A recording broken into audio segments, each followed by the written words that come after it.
आऊज़ बिल्लाहि मिनश्शैतानिर्रजीम बिस्मिल्लाहिर्रहमानिर्रहीम।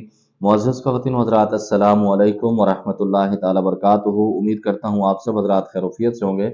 अल्लाह करीम हम सब की हिफाजत फरमाए। अल्लाह रब्बुल इज़्ज़त तमाम उम्मत मुस्लिमों को आपस में मोहब्बत और इत्तफ़ाक़ के साथ ज़िंदगी गुजारने की तौफ़ीक नसीब फरमाए।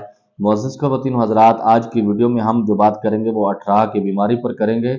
अठराह क्या होता है, अठराह की बीमारी किन को होती है और इसका इलाज कौन लोग कर सकते हैं, या इसका इलाज होता है या नहीं होता, और साइंस के अंदर इसका वजूद कहाँ तक मिलता है। इस पर एक सवाल भी है। अस्सलामु अलैकुम भाई, अठराह का इलाज क्या है, प्लीज़ तफसील से जवाब दे दीजिए। वालेकुम सलाम व रहमतुल्लाहि व बरकातुहू। मुअज़्ज़िज़ ख़वातीन व हज़रात, अठराह 18 लफ्ज़ों का एक मजमुआ है, उसको जोड़ने के बाद इसको अठराह का नाम दिया गया है। नंबर 2 पर साइंस के अंदर इसका कोई वजूद नहीं मिलता। बड़े बड़े डॉक्टर भी अठराह की बीमारी का जब टेस्ट करते हैं तो उस तक नहीं पहुंच सकते। नंबर 3 पर बहुत सारे डॉक्टर, बहुत सारे आमिल, बहुत सारे रूहानी मुआलिज कहते हैं कि अठराह की बीमारी अल्लाह रब्बुल इज़्ज़त की तरफ से एक कुदरती बीमारी है। कुछ लोग इस पर इत्तफाक करते हैं कि ये बीमारी जादू के जोर पर लगाई जाती है। कुछ लोग ये कहते हैं कि इसका इलाज नहीं होता।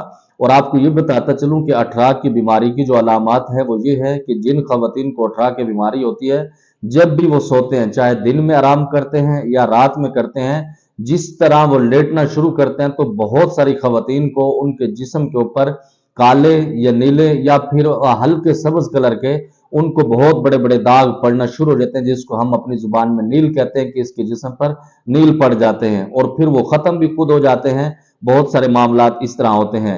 और इसके साथ जिन खवातीन को अठराह की बीमारी होती है उनके यहाँ हमल कायम नहीं होता। अगर हमल हो भी जाए वो मुकम्मल नहीं होता, उसकी सही हिफाजत नहीं हो सकती। नंबर 2 पर उसी से जो औलाद बाजुकात पैदा हो भी जाती है तो वो औलाद कमजोर होती है। बहुत सारी खवातीन ऐसी होती है कि अठराह की जिनको बीमारी होती है उनका हमल टिकता ही नहीं है, या अगर कुछ दिन के बाद उनको वीकनेस हो जाती है लेकिन के लिए वो बिल्कुल खत्म हो जाता है, तो ये अठराह के अंदर शुमार किया जाता है। मैं इस चीज पर इत्तफाक करता हूं कि ये जो अठराह बीमारी है ये जादू के जोर पर मुसल्लत की जाती है, जिसकी वजह से किसी को औलाद को बांधना हो, किसी के औलाद को कैद करना हो, औलाद की बंदिश लगानी हो, उसके लिए एक जादू किया जाता है, जिसकी वजह से जिसके ऊपर जादू किया जाता है उसकी माँ का नाम, उसका नाम, उसकी तस्वीरें, ये चीजें जरूरत होती है, उसके ऊपर ये बीमारी लगाई जाती है। अच्छा, ये बीमारी लगवाते कौन लोग हैं? वो लोग होते हैं जो लोग आप लोगों से रिश्ता मांगते हैं, आप लोग उनको रिश्ते से इनकार करते हैं, फिर उसकी वजह से वो आपके ऊपर जादू मुसल्लत कर देते हैं ताकि आपकी औलाद ना हो। और जिस घर में औलाद नहीं होती खवातीन की, वहां पर इज्जत नहीं होती, बहुत सारे मसाइल उससे पैदा हो जाते हैं। और नंबर 2 पर जो लोग कहते हैं कि अठराह का कोई इलाज नहीं है, तो दा टूल बकवास दे, बिल्कुल इसकी हकीकत नहीं है। अठराह का इलाज इंशाअल्लाह ताला आज की वीडियो में जो मैं आपको बताऊंगा, अगर आप इसको तवज्जो से ध्यान के साथ सिर्फ 21 दिन कर लेंगे, इंशाअल्लाह ताला आपकी ऐसी जान छूटेगी, वो जादू की काट भी इसके अंदर हो जाएगी और साथ में अठराह का इलाज भी हो जाएगा। और इंशाअल्लाह एक या 2 मंथ के अंदर इंशाअल्लाह उम्मीद भी ठहर जाएगी। जब बच्चा या बच्ची पैदा हो जाए तो उस वक्त आप इस मलंग फकीर को दुआएं जरूर दे देना, इंशाअल्लाह बहुत सारा फायदा होगा। मोअज़्ज़िज़ ख़वातीन हज़रात, जो ख़वातीन इसके अंदर मुलव्विस हैं, अठराह पुराना है या नया है, जो भी मामला है, चाहे वो 10 साल से है, 20 साल उनकी शादी को हो गया, उनकी औलाद नहीं हो रही, तो आपने बिल्कुल परेशान नहीं होना। एक तेल की बोतल आपने लेनी है, जैतून का तेल मिल जाए वो ठीक है। अगर जैतून का तेल आपको नहीं मिलता तो आप कोई भी तेल आंवला का ले सकते हैं, किसी किस्म का भी तेल आप ले सकते हैं। इसके साथ आप आब जमजम की एक बोतल पानी की ले लें। लेने के बाद जिस मरीज को अठराह है वो ये अमल खुद भी कर सकता है।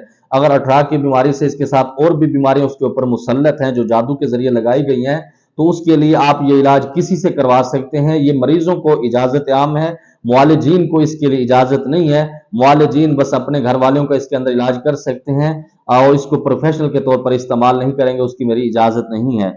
तो मुअज़्ज़िज़ ख़वातीन हज़रात, आपने मरीज को सामने बिठा लेना है, या मरीज खुद करना चाहता है तो तब भी ठीक है। एक तेल की बोतल, एक पानी की बोतल लेने के बाद, अगर आप मरीज खुद हैं तो तब भी आप अपना हिसार करेंगे।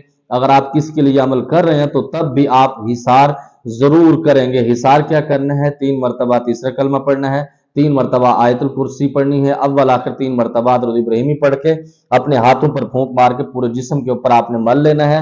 मल लेने के बाद आपने मरीज को सामने बिठाने के बाद 3 मरतबा दरूद इब्राहिमी पढ़ना है और 11 मरतबा आपने पढ़ना रब्बी हबली मिनस सालिहीन। इसके बाद सूरत साफात सूरत यासीन से जो अगली सूरत है वो सूरत साफात है, उसकी आपने 9 पहली आयात बिस्मिल्लाहिर्रहमानिर्रहीम वस्साफात सफ़्फ़न फज़्ज़ाजिरात ज़ज्रन फत्तारियात ज़िक्रा, ये आप 9 आयतें 71 मरतबा पढ़ेंगे। बड़ी तवज्जो के साथ, बहुत सारे ध्यान के साथ पढ़ें। अव्वल आखिर 3 मरतबा आप इसके साथ 3 मरतबा दुरूद इब्राहिमी पढ़ लें।